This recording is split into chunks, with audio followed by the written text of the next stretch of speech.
इसके अंदर एनडीए के अंदर जिस तरह से तानाशाही है वो इंडिया में नहीं है। मुझे लगता है जनता के अहित की कोई भी अगर बात होगी तो उसमें आवाज उठाई जानी चाहिए। एनडीए के किसी घटक दल से पूछेंगे आपका नेता कौन, वो कहेगा नरेंद्र मोदी।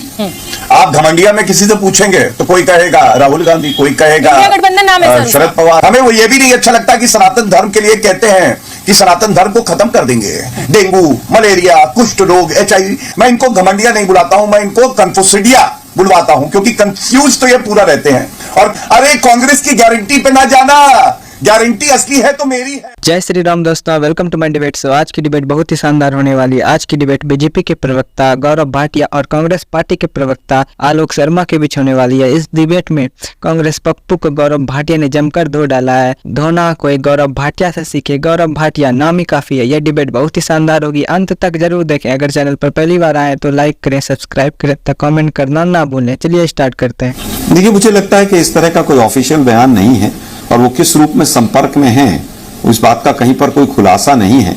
मुझे नहीं लगता कि इस तरह के किसी बयान से, इस तरह के बयान स्टेट लीडरशिप में किसी सवाल के जवाब में दिए जाते हैं, उसका कहीं पर भी इंडिया गठबंधन पर कोई प्रभाव आएगा। लेकिन फिर भी इस तरह के बयानों से बचना चाहिए, क्योंकि कांग्रेस पार्टी की इस तरह की कभी नियत नहीं रही है, ना नीति रही है कि हम दूसरे के विधायकों को तोड़ें, 50-50 खोखे देके और दूसरों की सरकारें गिराएं। ये काम एनडीए का और मोदी साहब का है। शोभना जी, स्वतः हम जनता के साथ खड़े हैं। अगर कहीं पर कोई चीज 19-21 होगी तो हम स्वाभाविक है कि उसके ऊपर हम चर्चा करेंगे। बीजेपी की तरह डंडाशाही और पूरी तरह से तानाशाही नहीं है इस गठबंधन के अंदर। इसके अंदर एनडीए के अंदर जिस तरह से तानाशाही है वो इंडिया में नहीं है जी। देखिए, मुझे लगता है सबसे पहले तो मैं क्लियर कर दूं कि इंडिया के अंदर जो है कहीं पर भी राहुल गांधी जी को बहुत बड़ा चेहरा प्रोजेक्ट किया जाए, ऐसा कहीं पर नहीं। इंडिया गठबंधन एक गठबंधन है और पूरी तरह से हम मिलकर चुनाव लड़ेंगे। उसमें ये इंपॉर्टेंट नहीं है कौन पार्टी बड़ी है, कौन पार्टी छोटी है, किस पार्टी में कितने लीडर्स हैं। हाँ, इतना जरूर है कि धीरे धीरे अब चीजें सेटल हो रही हैं। कहां पर बीजेपी को हमें 1-to-1 चुनाव लड़ना है वो सब चीजें तय हो रही हैं। कुछ राज्यों में, जैसे आपने अधीर रंजन चौधरी जी की स्टेटमेंट दी, वहां पर अगर अलायंस की पार्टी है, अलायंस की सरकार है और अगर जनता के खिलाफ कोई चीज सामने आएगी तो हम उसको नहीं उठाएंगे। ऐसा इंडिया अलायंस का कोई एजेंडा नहीं। अगर कहीं पर भी ऐसा लगेगा कि कांग्रेस शासित राज्य है, इंडिया अलायंस के पार्टनर्स को कहीं पर लगता है कि वहां पर कमी है, वो ठीक होनी चाहिए, वो भी स्वतंत्र है। और यही इंडिया गठबंधन की खूबसूरती है, यही भारतीय लोकतंत्र की खूबसूरती है कि जनता के हितों की आवाज कहीं पर भी हो वो उठाई जानी चाहिए। अगर अधीर रंजन चौधरी जी जो हमारे वहां के लीडर हैं वेस्ट बंगाल के, अगर उनको कोई चीज लगी है तो वो उठाई जानी चाहिए। कैसे कैसे लोग रहते हैं यार यहाँ पर। एनडीए की तरह नहीं है कि या तो हमारे साथ रहो दिस वे और दैट वे, या हमारे साथ अगर हमारी पटरी मैच नहीं खाती तो चले जाओ। चाहे शिवसेना हो, अकाली हो, जेडीयू हो, तमाम इतने बड़े बड़े पार्टियां 30-30, 40-40 साथ थे, उनके साथ थी।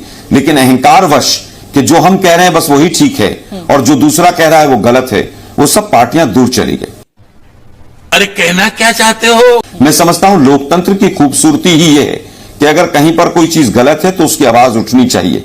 एनडीए की जब कोरोना चल रहा था तो तमाम घटक इनके साथी जो दल थे उन्होंने कहा कि वहां पर गड़बड़ हो रही है, और तमाम इनके जो बीजेपी के लीडर्स थे उन्होंने भी कहा। इनके जो कितने वो पीपी किट वाले और सब जितने घोटाले आए थे बीजेपी के, सब बीजेपी के लोगों ने ही निकाले थे। तो मुझे लगता है जनता के अहित की कोई भी अगर बात होगी तो उसमें आवाज उठाई जानी चाहिए। इंडिया अलायंस बहुत मजबूत है और उसकी मजबूती का एक आधार ये भी है। अब क्या औकात बता रहा हूं सर, बुरा नहीं मानना सर। शोभना जी, देखिए, पूरा भारत मन बना चुका है कि आदरणीय प्रधानमंत्री श्री नरेंद्र मोदी जी को आशीर्वाद देके पुनः प्रधानमंत्री बनाना है। आप एनडीए के किसी घटक दल से पूछेंगे आपका नेता कौन, वो कहेगा नरेंद्र मोदी।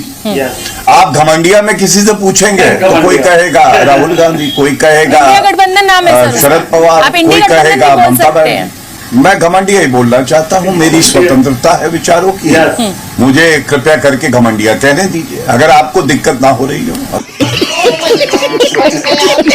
मुझे क्या पूरे 140 करोड़ भारतीयों को भी नहीं अच्छा लगता जब आदरणीय प्रधानमंत्री जी को चौकीदार चोर है बुलाते हैं। मोदी तेरी कब्र खुदेगी, तेली बिच्छू। हमें भी नहीं अच्छा लगता। हमें वो ये भी नहीं अच्छा लगता कि सनातन धर्म के लिए कहते हैं कि सनातन धर्म को खत्म कर देंगे, डेंगू, मलेरिया, कुष्ठ रोग, HIV। शोभना जी, अच्छा नहीं लगता, बहुत दर्द होता है, पता नहीं क्यों ऐसा कहते हैं। लेकिन चलिए, आप पत्रकार हैं और मैं आपका सम्मान करता हूं। मैं इनको घमंडिया नहीं बुलाता हूं, मैं इनको कन्फ्यूसिडिया बुलवाता हूं, क्योंकि कंफ्यूज तो ये पूरा रहते हैं। और कंफ्यूज क्या है मैं आपको उदाहरण के तौर पे बताता हूं। मैं आपको सबसे पहले बता रहा था, एनडीए के किसी घटक दल से पूछेंगे कि आपका नेता कौन, वो कहेगा नरेंद्र मोदी जी। इनसे पूछेंगे, आपस में कपड़े फाड़ने लगेंगे। और कैसे, देखिए अधीर रंजन चौधरी वो लोकसभा में विपक्ष के नेता हैं, इनकी पार्टी के हैं, और उसके बाद क्या कह रहे हैं, वो पश्चिम बंगाल के नेता हैं। मतलब कांग्रेस पार्टी का जो नेता है लोकसभा में, उसको आपने पश्चिम बंगाल का नेता बना दिया, उनका कद काट दिया एक प्रवक्ता ने। सोचिए इतनी हिम्मत केवल कांग्रेस पार्टी में होती है। और इसकी वजह है जो अधीर रंजन चौधरी जी ने कहा, उन्होंने कहा कांग्रेस के कार्यकर्ता और आम जनता पश्चिम बंगाल में जंगल राज में मारी गई।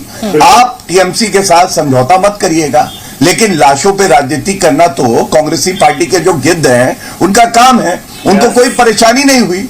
आत्मसम्मान की तो बात भी नहीं करी कार्यकर्ताओं की।